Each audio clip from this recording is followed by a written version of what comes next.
स्वागत है आपका हमारे इस YouTube चैनल पर। आज हम देखने वाले हैं लीन स्टार्टअप बुक के बारे में जिसे एरिक राइस ने लिखा है। दोस्तों, स्टार्टअप का मतलब होता है किसी भी बड़ी कंपनी का शुरुआती फेज यानी स्टार्टिंग।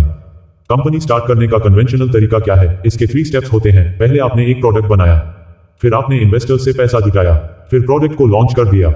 लेकिन यहाँ सबसे बड़ी प्रॉब्लम आ जाती है, अगर लोगों को वह प्रोडक्ट पसंद नहीं आया तो वह उसे नहीं खरीदेंगे, जिसके कारण वह कंपनी या बिजनेस डूब जाता है और इन्वेस्टर्स का पैसा भी डूब जाता है। इस किताब में ऑथर ने इसी प्रॉब्लम को सॉल्व करने का तरीका दिया हुआ है।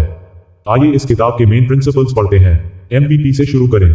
दोस्तों, लेखक कहते हैं कि यह जरूरी नहीं है कि आप फुल फ्लेज्ड प्रोडक्ट के साथ मैदान में उतरें। सिर्फ एक MVP तैयार कर लें, जिसका मतलब होता है मिनिमम वायबल प्रोडक्ट। जैसे अगर आपको कोई सॉफ्टवेयर बनवाना है तो उसमें शुरू में हर चीज देने की जरूरत नहीं है। आप सिर्फ बेसिक चीजें करें।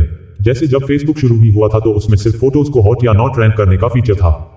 जो ढेर सारे फीचर्स हम आज देखते हैं वो तब नहीं थे।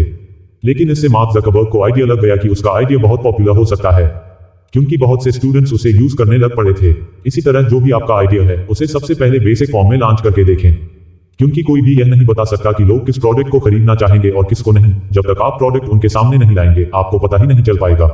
अपने प्रोडक्ट को मिनिमम रूप में लोगों तक लाना ही लीन स्टार्टअप का पहला प्रिंसिपल है और इसी से इसका नाम लीन स्टार्टअप पड़ा है। अगर लोग आपका MVP खरीदते हैं तो उसके बाद आप इन्वेस्टर्स के पास जा सकते हैं और अपने लीन स्टार्टअप को स्केल अप कर सकते हैं।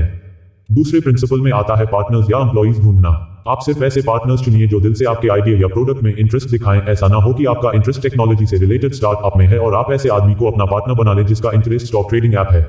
इससे आप दोनों को ही एक दूसरे का विजन समझ में नहीं आएगा। वही स्टार्टअप सफल होती है जिसमें आपका इंटरेस्ट या पैशन होता है। ऐसे ही एम्प्लॉइज ऐसे चुनिए जो आपकी स्टार्टअप को आगे बढ़ाएं। सिर्फ करिकुलम वीटाई देखकर चुनाव न कर लें। बहुत से लोग अपने करिकुलम वीटाई में बड़ा चढ़ा करके लिख देते हैं कि उनको ये स्किल्स आती हैं, लेकिन हो सकता है वो स्किल्स उन्होंने सालों पहले यूज की हों और अब तक भूल गए हों, या फिर स्किल्स के सॉफ्टवेयर के नए वर्जन आ गए हों जो उन्हें नहीं आते हों। इसलिए एम्प्लॉइज का ठीक से इंटरव्यू करें। बहुत ही स्पेसिफिक क्वेश्चन पूछें। अगर आपको कोडिंग के लिए पाइथन जानने वाला एक्सपर्ट चाहिए तो पूछिए कि आपको पाइथन कितना आता है। फिर प्रोजेक्ट के बारे में बताकर पूछिए कि क्या वे उस काम को कर पाएंगे। इस तरह एक उचित एम्प्लॉय चुनें। यह ना हो कि आप कोई ऐसा व्यक्ति चुन लें जो जावा या C++ में तो एक्सपर्ट है और पाइथन का सिर्फ बेसिक नॉलेज है, क्योंकि बाद में वो आपके किसी काम नहीं आएगा और आपके लिए सिरदर्द बन जाएगा। किसी भी स्टार्टअप की सफलता में टीम का ही रोल होता है, इसलिए अपनी टीम सही चुनिए। तीसरा प्रिंसिपल है वैलिडेशन। दोस्तों, कस्टमर को नहीं पता होता है कि उसे किस चीज की जरूरत है। जितने भी प्रोडक्ट्स आए हैं, क्या हमें पहले से पता था कि हमें उनकी जरूरत है? जैसे क्या हमने किसी को बताया था कि हमें व्हाट्सएप या इंस्टाग्राम की जरूरत है? नहीं, यह उन लोगों का आइडिया था। एंटरप्रेन्योर एक प्रोडक्ट लेकर खुद आते हैं। कस्टमर सिर्फ उन्हें देखकर पसंद या रिजेक्ट करता है। सबसे पहले हमें किसी भी प्रोडक्ट को लेकर हाइपोथेसिस बनानी होती है। जैसे इंस्टाग्राम वालों ने सोचा होगा कि शायद लोगों को ऐसा प्लेटफॉर्म चाहिए जहां जल्दी से फोटोज अपलोड कर सकें और उस पर लोगों का रिएक्शन ले सकें। इसलिए पहले हाइपोथेसिस बनाइए, फिर उसे वैलिडेट करिए, मतलब उस पर एक्सपेरिमेंट्स करिए, उसमें अलग अलग फीचर्स लगाकर देखिए, फिर देखिए कि कौन सा ज्यादा अच्छा लग रहा है। जैसे किसी को सिंपल सा रेस्टोरेंट खोलना हो तो वह हर चीज को वैलिडेट करता है। जैसे किस तरह का फर्नीचर अच्छा रहेगा, लाइट कैसी होनी चाहिए, एम्बियंस कैसा हो। बहुत से लोग चीजों को हिट एंड ट्रायल से चेंज करके फाइनल प्रोडक्ट तक पहुंचते हैं। फीडबैक लूप इस किताब का अगला प्रिंसिपल है। एक फीडबैक लूप बनाना। फीडबैक का मतलब है अपने कस्टमर से पूछना कि उन्हें प्रोडक्ट कैसा लगा, उसमें क्या कमियां हैं और उसमें क्या सुधार होने चाहिए। तो इस फीडबैक लूप के 3 पार्ट्स हैं। बिल्ड, मेक और लर्न। सबसे पहले तो आपको अपना प्रोडक्ट बनाना है। प्रोडक्ट कंप्लीट नहीं बनाना है, बस मिनिमम वायबल होना चाहिए, इतना कि काम चल जाए। इसके बाद मार्केट में आपको एक तरह से उस प्रोडक्ट को टेस्ट करना है और देखना है कि लोग उसे खरीदते हैं या नहीं। इस स्टेज में लोगों से पूछें कि उन्हें प्रोडक्ट में क्या अच्छा लगा या क्या कमी है। यह भी पूछें कि वे क्या सजेशन देना चाहते हैं। फिर तीसरे भाग में जो आपने लोगों से पूछकर सीखा उसके आधार पर प्रोडक्ट को इंप्रूव करते जाइए। प्रोग्रेस। दोस्तों, अगर लोग आपके प्रोडक्ट को पसंद नहीं करते तो आपको प्रोडक्ट को वहीं खत्म कर देना चाहिए और किसी दूसरे आइडिया पर लग जाना चाहिए। लेकिन अगर लोगों को प्रोडक्ट पसंद आ गया है तो अब आपको स्केल अप करके आगे बढ़ना होगा।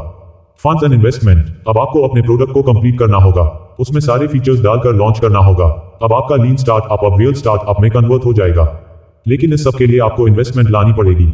अगर आपका बिजनेस छोटे स्केल का है तो आप खुद भी फाइनेंस कर सकते हैं, लेकिन अगर बड़े स्केल का है तो बैंक लोन ले सकते हैं या वेंचर कैपिटलिस्ट से इन्वेस्ट करने के लिए बोल सकते हैं। एक्सपैंड। अब आपको अपनी स्टार्टअप को एक्सपैंड करना होगा, एम्प्लॉइज बढ़ाने होंगे और स्टार्टअप के ब्रांच ऑफिसेज भी।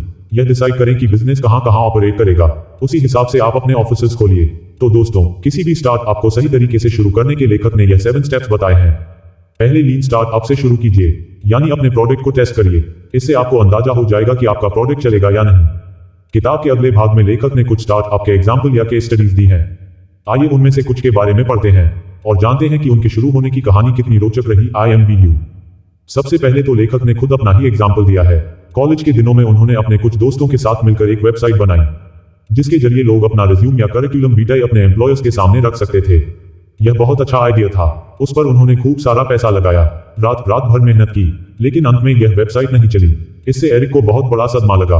उन्होंने तो स्टार्टअप के बारे में बहुत अच्छा पढ़ा था कि लोग रातों रात अमीर बन जाते हैं, लेकिन अब उन्हें असली हकीकत पता चली थी। वास्तव में 95% स्टार्टअप डूब जाते हैं और लोगों का बहुत सा पैसा डूब जाता है। इसलिए एरिक ने इसी प्रॉब्लम को सॉल्व करने की सोची। उन्होंने एक नई कंपनी IMVU शुरू की, लेकिन इसका उन्होंने केवल एक इनिशियल वर्जन ही बनाया। इसमें लोग अपना एवेटार बना सकते थे और कुछ लिख सकते थे। बस इन सिंपल फीचर्स के साथ उन्होंने इस प्रोडक्ट को लोगों को दे दिया। इसमें न ज्यादा टाइम लगा न ही पैसा। जब लोगों ने इसे पसंद किया तो एरिक को पता चल गया कि यह आइडिया चलेगा। अब उन्होंने एक एक करके और फीचर्स डालना शुरू कर दिया। हर फीचर पर वे फीडबैक लेते और उसे वैलिडेट करते। इस तरह धीरे धीरे फुल प्रोडक्ट बन गया। बाद में उन्होंने वह वेबसाइट काफी अच्छे दामों में बेची और काफी अमीर हो गए। अपने इन एक्सपीरियंसेस के आधार पर उन्होंने यह किताब रच डाली। आप भी अपने आइडिया को छोटे स्तर पर टेस्ट कीजिए। अगर कस्टमर मिले तो ही आगे बढ़ें, नहीं तो किसी और आइडिया के बारे में सोचें। Zappos एक ऑनलाइन जूते बेचने वाली कंपनी है। इसके फाउंडर निक स्विनमून हैं। जब वे अपनी स्टार्टअप शुरू करने वाले थे तो उन्हें यह नहीं पता था कि लोग जूते ऑनलाइन खरीदने में इंटरेस्टेड होंगे या नहीं, क्योंकि लोग तो दुकान में जाकर अपने माप के जूते सेलेक्ट करते हैं। अपना बिजनेस स्टार्ट करने का एक तरीका तो यह था कि वे जूते बनवाते, इन्वेंटरी में रखवाते, अच्छे से वेबसाइट बनवाते और फिर लॉन्च कर देते। लेकिन अगर लोग जूते नहीं खरीदते तो उनका बहुत नुकसान हो जाता। इसलिए निक ने लीन स्टार्टअप की सोची। उन्होंने दुकानों से अच्छे जूतों की फोटोज खींची, फिर एक बेसिक वेबसाइट पर डाल दी। जब लोगों ने ऑर्डर करना शुरू कर दिए तो वे उन जूतों को दुकान से खरीदते और कस्टमर को भेज देते। इससे उन्हें पता चल गया कि यह बिजनेस अच्छा चल सकता था। इसके बाद तो उन्होंने फुल फ्लेज्ड वेबसाइट बनवाई और खुद के जूते भी बनवाने शुरू कर दिए। फिर तो यह $multi-million कंपनी बन गई। आगे चलकर अमेज़न ने इसे $1-2 बिलियन में खरीद लिया। ओयो होटल्स ओयो के फाउंडर रितेश अग्रवाल हैं। अब वे वर्ल्ड के दूसरे नंबर के सबसे युवा बिलियनर हैं। उन्होंने भी शुरू में कुछ छोटे होटल्स के मालिकों से बात की, उनके होटल्स को खुद ठीक करवाया और सिंपल सी वेबसाइट के जरिए बुकिंग शुरू की थी। कस्टमर का अच्छा रिस्पॉन्स आने पर उन्होंने इसे स्केल अप कर दिया और आज देश विदेश में इनका कारोबार फैला है। दोस्तों, इस किताब में और भी एग्जाम्पल्स दिए गए हैं। Toyota, village laundry service, Zomato, Dropbox, Facebook, Swiggy, Ola, Uber आदि। इन सब ने पहले अपना MVP ही मार्केट में उतारा था। मार्केट से अच्छा रिस्पॉन्स मिलने के बाद इसे स्केल अप किया गया। तो अगर आपके पास भी कोई आइडिया है तो अब आप समझ गए होंगे कि क्या करना है। छोटे स्तर पर उसे टेस्ट कीजिए और कौन जानता है कि आपका नाम भी आने वाले सालों में फोर्ब्स की मिलियनेयर या बिलियनेयर लिस्ट में आ जाए। तो दोस्तों, उम्मीद है कि इस किताब की समरी आपको भी लाइफ में कुछ करने की प्रेरणा मिली होगी। अगर हाँ तो कमेंट सेक्शन में बताएं कि आपका क्या आइडिया है और आप उसे कैसे सफल स्टार्टअप में कन्वर्ट कर सकते हैं। धन्यवाद। जाने से पहले सब्सक्राइब करें हमारे